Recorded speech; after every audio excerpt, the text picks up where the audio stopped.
வளமையை போல இங்கெல்லாம் எப்படியெல்லாம் நாங்க ஐக்கிய தேசிய காட்சி காலத்தில் பஞ்சவர்ண கிளிகள் எல்லாம் வர்ணித்தோம். இப்ப பஞ்சவர்ண கிளிகள் பல வகை இருக்கு. இந்த அரசாங்கத்தில் ஒன்று பேசுறாங்க, வாய் விடாது கேட்டுக்கிட்டு தான் பேசுறாங்க. அவங்க இந்த இடத்துல அவரை பார்த்து சர்வதேச விவகாரங்களில் அப்படிதான் நடத்துறாங்க. சும்மா போலி பலஸ்தீனர்களை நன்மையாக கூறுகிறாங்க. ஆனால் இங்கு அப்பட்டமாக இஸ்ரேல் உருவ இங்க பொத்துவில் நடந்திருக்கு. அதை மூடி மறைச்சி அவங்களுக்கு சார்பாக அதே உல்லாச பயணிகள் அவங்களுக்கு நாம அப்படி ஒன்று செஞ்சிடப்படா. இந்த மாதிரி எந்த நாட்டிலே இல்லாம உல்லாச பயணிகள் வராக்கள் உள்ளூர்ல நினைச்சமான வியாபாரம் செய்வதற்கும் தங்களுக்கான வணக்கஸ்தலங்களை அமைத்துக் கொள்வதற்கும் எடுத்துக்கிற நடவடிக்கை எதையும் கண்டுகொள்வதில்லை. ஏனென்றால் ஏகாதிபத்தியத்தின் கைவரடிகளாக இவர்கள் இருந்து கொண்டிருக்கிறார்கள் என்பதற்கு அந்த விஷயம் மாத்திரமில்லை, போக போக எல்லாம் இவர்களுடைய போலி கோடம் இன்னும் பகிரங்கமாக வெளிப்படுகிற காலம் இது தூரத்தில் இல்லை. எல்லாம் நடிப்புத்தான்.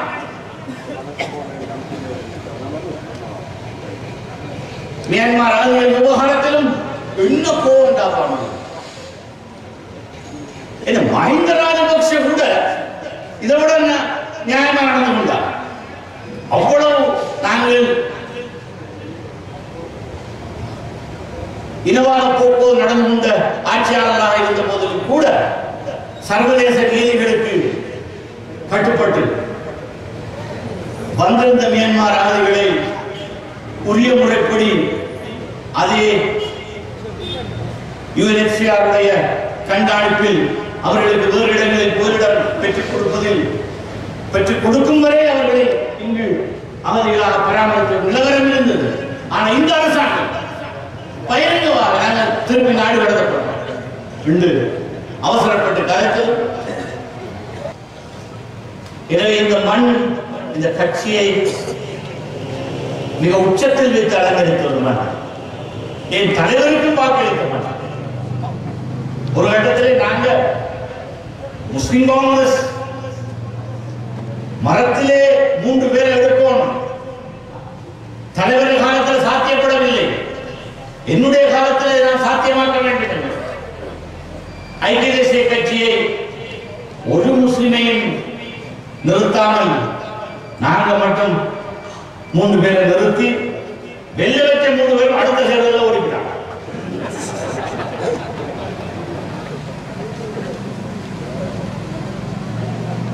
அந்த நிலைமையில் தலைவரே வந்து களமிறங்க வேண்டிய ஒரு கட்டாயம் இருந்தது. அந்த கட்டத்திலும் தலைவரை அமோகமாக ஆரம்பித்த ஒரு பிரதேசம் ஆகக்கூடிய விருப்பு வாக்குகளோடு அம்பாறை மாவட்டத்திலே வெற்றி பெற செய்து இந்த கட்சியை பாதுகாக்கிற பணியை ஒவ்வொரு கட்டத்திலும் தவறாமல் செய்வதில் மற்ற பிரதேசங்கள் குறைவாக செய்தது என்று நான் சொல்ல வரவில்லை. ஆனால் தொடர்ச்சியாக இந்த கட்சியை கைவிடாமல் பாதுகாக்க ஒரு ஊராக இருந்ததற்கு எல்லாம் உள்ள இறைவனாக பார்த்து தந்த ஒரு பரிசு. மிக நெருக்கடியான ஒரு கட்டத்தில் ஒரு பாராளுமன்ற ஆசனத்தை இந்த மண்ணுக்கு ஆண்டவனாக பார்த்து தந்திருக்கிறான் தான் சொல்ல வேண்டும். எனவே அதை விட்டு நாங்கள் சந்தோஷப்படுகிற அதே நேரம் எங்களுடைய போராட்டம் அடுத்த உள்ளூராட்சி சபை தேர்தலில் இந்த அம்பாறை மாவட்டத்திலே தெளிவான அன்னை காலத்தில் இந்த ஆட்சியாளர்கள் எப்படியெல்லாம் முஸ்லிம் சமூகத்தை கிள்ளுக்கிறையாக பயன்படுத்திக் கொண்டிருக்கிறார்கள். கொடுத்த வாக்குகளை வெறும் அனைத்து அலட்சியமாக பார்த்து முஸ்லிம் சமூகத்தை நடத்துகிறார்கள் என்பதற்கு பல விஷயங்களை இங்கு தகவல் பேசுகிற போது பட்டியலிட்டு காட்டினார். இது அன்றாடம் நடந்து கொண்டிருக்கு. வளமையை போல இங்கெல்லாம் எப்படியெல்லாம் நாங்க ஐக்கிய தேசிய காட்சி காலத்தில் பஞ்சவர்ண கிளிகள் எல்லாம் வர்ணித்தோம். இப்ப பஞ்சவர்ண கிளிகள் பல வகை இருக்கு. இந்த அரசாங்கத்தில் ஒன்று பேசுறாங்க, வாய் விடாதும் கேட்டுக்கிட்டு தான் பேசுறாங்க. இப்படியான ஒரு சூழல் இங்கு உருவாகி இருக்கிறது என்ற பின்னணி. இந்த இயக்கத்தை பலப்படுத்துகிற பணி இதான் இன்று இருக்கிற மிகப்பெரிய பொறுப்பு. பாராளுமன்ற உறுப்பினர் மாத்திரமல்ல, எல்லா அமைப்பாளர்களுக்கும் இந்த தேர்தலில் ஸ்ரீலங்கா முஸ்லிம் காங்கிரசின் அந்தஸ்தை வாக்குகளில் வீழ்ச்சி என்றாலும் அந்தஸ்தில் எந்த பதவியும் இல்லாத ஒரு நிலைக்கு கொண்டு வந்திருக்கிறார் என்பதற்கு நாங்கள் தைரியமாக தனித்து போட்டியில் எடுத்த தீர்மானம், அதுவும் இறுதிக்கட்டத்தில் எடுக்கப்பட்ட தீர்மானம். கடந்த தடவை எங்களுக்கு தேசிய பட்டியல் கிடைத்திருக்கிறது, எழுத்திலே தரப்பட்ட விஷயம். அதையும் சாக்கு போக்கு சொல்லி மறந்துவிட்டார். அல்ல, எங்கட கட்சிக்கு கிடைக்க வேண்டிய தேசிய பட்டியல் ஆசானத்தை இல்லாமல் செய்த இன்னொரு கட்சி தலைவர் போனமுறை என்ன முஸ்லிம் கிடைக்கிறப்படாண்டா எனக்கு தேவையில்லை, உத்தரவு வேணாம் என்று போய் சொன்னவருக்கு வேண்டிய எழுதி கொடுத்தீங்க. அதான் இந்த விசேஷம். முஸ்லிம் காங்கிரஸுக்கு வந்துடப்படாததுக்காக கண்டத்தை பறிமுடுத்துறாரு. இன்றைக்கு அவருக்கு நாங்கள் எழுதி கொடுக்கிறோம். நாங்க நீதிமன்றம் போறோம்னா அவருக்கும் கிடைக்காது. இதுதான் உண்மை. இவர்கள் எல்லோரும் உணர வேண்டிய ஒரு கட்டம். இந்த இயக்கம், இந்த தாய் இயக்கம், இதுலதான் அடையாளத்தை அடைஞ்சார்கள் எல்லாரும். இந்த இயக்கத்துக்கு முன்னும் பலப்படுது பெரிய முன்னுதாரணம். அவர் இந்த இயக்கத்துக்கு வந்திருப்பது நாங்கள் எல்லோரும் சந்தோஷப்படுகிற விஷயம். இதே போல இந்த பக்கத்தில் இருக்கிறார்கள் எல்லாரும் சவமர் சின்ன முயற்சியை செஞ்சு பார்த்தாருன்னு நினைக்கிறேன். அவர்கள் தெரிந்தானே விட கொடுக்க கதைப்பாரு. இப்ப கூட ஆனா அதெல்லாம் நாங்க விமானத்தை கரைக்காம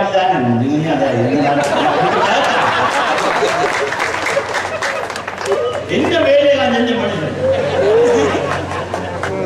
காணாமத்தில் போய் படுத்தாலும் இதெல்லாம் செஞ்சுதான் கட்சியை வளர்த்து. அப்ப நாங்க எல்லோரையும் அரவணைத்து இந்த கட்சியை ஒரு பலமான நிலைக்கு முன்னு கொண்டு வர வேண்டும். கட்சிக்கு துரோகமளித்தவர்களுக்கு என்ன நடந்திருக்கிறது என்று பார்த்து நாங்கள் சந்தோஷப்பட்டோம். நாங்க எப்படி ரசூல் ஸல்லல்லாஹு அலைஹி வஸல்லம் உமர் ரலியல்லாஹு தஆலா அவர்களை அவர் இஸ்லாத்துக்கு எதிராக இருந்த போதும் தன்னோடு இணைத்து தர வேண்டும் என்று ஆண்டவனம் பிரார்த்தித்தார்களோ அதே போலதான் எல்லாரையும் நானும் பார்க்கிறேன். நான் இவர்களை ஒருபடுத்தி பார்க்கவில்லை. இயக்கம் பலமாக வேண்டும். குறிப்பாக இந்த கட்டத்தில் இப்ப இருக்கிற ஆட்சியாளர்கள் வித்தியாசமான போக்கில் போறார்கள். 3 பெரும்பான்மை நிறைவேற்ற அதிகார ஜனாதிபதி பதவியும் வச்சுக்கிட்டு இவங்க மற்ற பேரினவாத சக்தியை விடவும் மிகைத்த பேரினவாதிகள் வெறும் எல்லாம் சமத்துவம் என்ற ஒரு வெறும் முகமூடி அணிந்து கொண்டு செய்ததெல்லாம் தன்னுடைய இயக்கத்துக்கான ஒரு அப்பட்டமான சுயநல அரசியலை வேண்டும் என்று மற்ற இடங்களில் அவங்க கொஞ்சம் பேர் வெற்றி படத்தை ஓட்டலான்னு பார்க்கிறேன். அதுக்கு தக்க பாடத்தை அடுத்த உள்ளூராட்சி சபை தேர்தலில் நாங்கள் புகட்ட வேண்டும். அதன் மூலம்தான் இவருடைய முகத்திரை கிழிக்கப்பட வேண்டும். அதற்கு தயாராக ஒரு போராட்டமாகத்தான் இந்த நிகழ்வை நாங்கள் பார்க்க வேண்டும். எல்லா இடத்திலும் அவரை பார்த்து சர்வதேச விவகாரங்களில் தான் நடக்கிறாங்க. சும்மா போலி பலஸ்தீனர்களை நன்மையாக கூறுகிறார்கள். ஆனால் இங்கு அப்பட்டமாக இஸ்ரேல் உருவு இங்க பொத்துவில் நடந்திருக்கு. அதை மூடி மறைச்சி அவங்களுக்கு சார்பாக அதே உல்லாச பயணிகள் அவங்களுக்கு நாம அப்படி ஒன்றும் செஞ்சிடப்படா. இந்த மாதிரி எந்த நாட்டிலே இல்லாம உல்லாச பயணிகள் வரார்கள் உள்ளூர்ல நினைச்ச மாதிரி வியாபாரம் செய்வதற்கும் தங்களுக்கான வணக்கஸ்தலங்களை அமைத்துக் கொள்வதற்கும் எடுத்துக்கிற நடவடிக்கை எதையும் கண்டுகொள்வதில்லை. ஏனென்றால் ஏகாதிபத்தியத்தின் கைவரடிகளாக இவர்கள் இருந்து கொண்டிருக்கிறார்கள் என்பதற்கு அந்த விஷயம் மாத்திரமில்லை. போக போக எல்லாம் இவர்களுடைய போலி கோடம் இன்னும் பகிரங்கமாக வெளிப்படுகிற காலம் இது தூரத்தில் இல்லை. எல்லாம் நடிப்புத்தான்.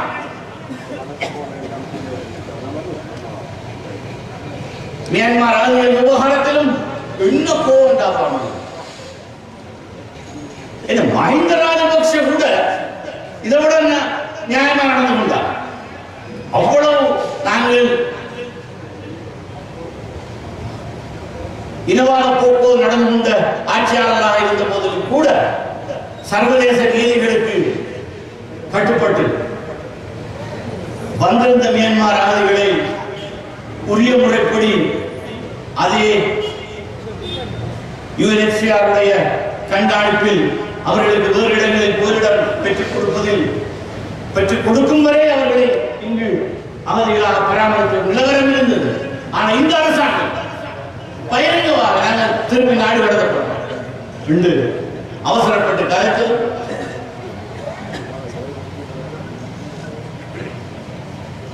இவர்களை நாங்கள் அகதிகளாக கணக்கெடுப்பதற்கு தேவையில்லை என்று சொல்வதும் மிக மோசமான உள்ளே இருக்கிற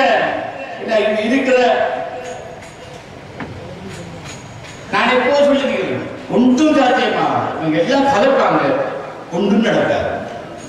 நான் கண்ணியில் வைத்திருந்தேன். இந்த எதிர்பார்க்கிறோம் நடந்த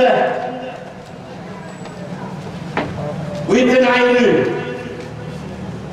தாக்குதலுக்கு பின்னால் என்ன மறைகரம்? இதுல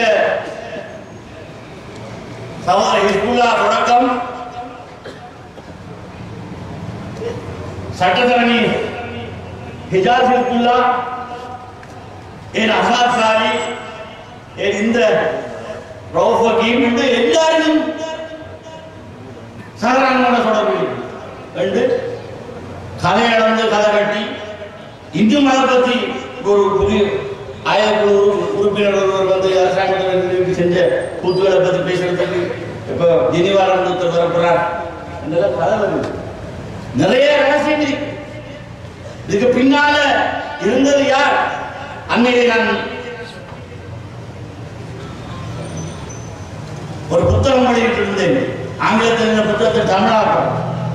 அந்த நேரத்தில் பேராசிரியர் ஹூலுடைய இன்னொரு புத்தகம் உயிர்த்த ஞாயிறு தாக்குதல் மறைகரம் வெளிப்பட்ட போது மிக தெளிவா அடையாளம் காட்டுறார். இது பின்னால் இருந்தது யார்?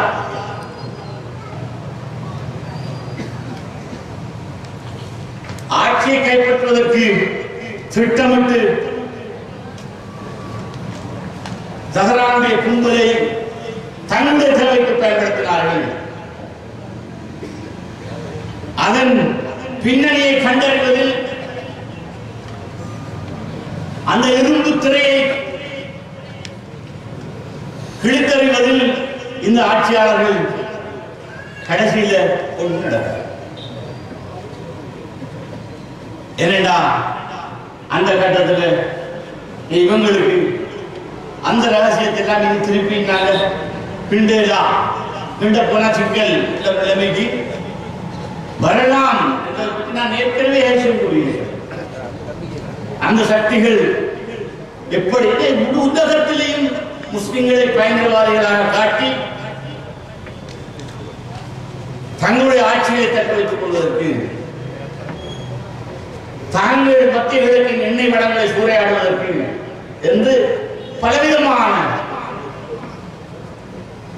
பயங்கரவாத குழுக்களை உருவாக்கி அதற்கு போஷாக்கு கொடுத்தவர்கள் இந்த ஏகாதிபத்தியவாதிகள் அவருடைய கைப்பொம்மைகளாக.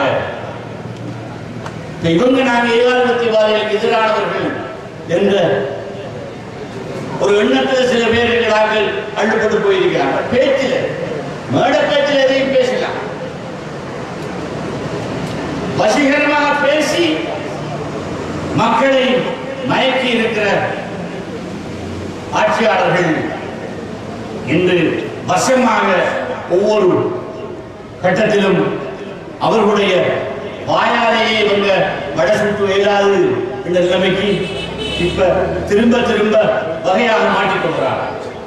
எனவே இந்த சூழலில் நான் நேரம் இறுதியாக வந்திருக்கிற ஒரு நிலையில் என்னை பொறுத்தமட்டில் இந்த இயக்கம் இன்னும் வீரியமாக பலமாக இந்த நாட்டின் அரசியலில் இதற்கு முன்பிருந்த கட்டங்களையும் தாண்டி பயணிப்பதற்கு இந்த மண் தன்னுடைய பங்களிப்பை இன்னும் திடகாத்திரமாக நல்க வேண்டும். இந்த மாவட்டத்தில் இதற்கு அப்பாலும் எல்லா இடங்களிலும் இந்த சமூகத்தின் பெரும்பான்மையை கொண்ட அனைத்து பிரதேசங்களிலும் அடுத்த உள்ளூராட்சி சபை தேர்தலில் காத்திரமான ஒரு முத்திரையை நாங்கள் பதிப்போம் என்று கூறி செய்திகளை உடனுக்குடன் தெரிந்து கொள்ள உடனே சப்ஸ்கிரைப் பண்ணுங்க.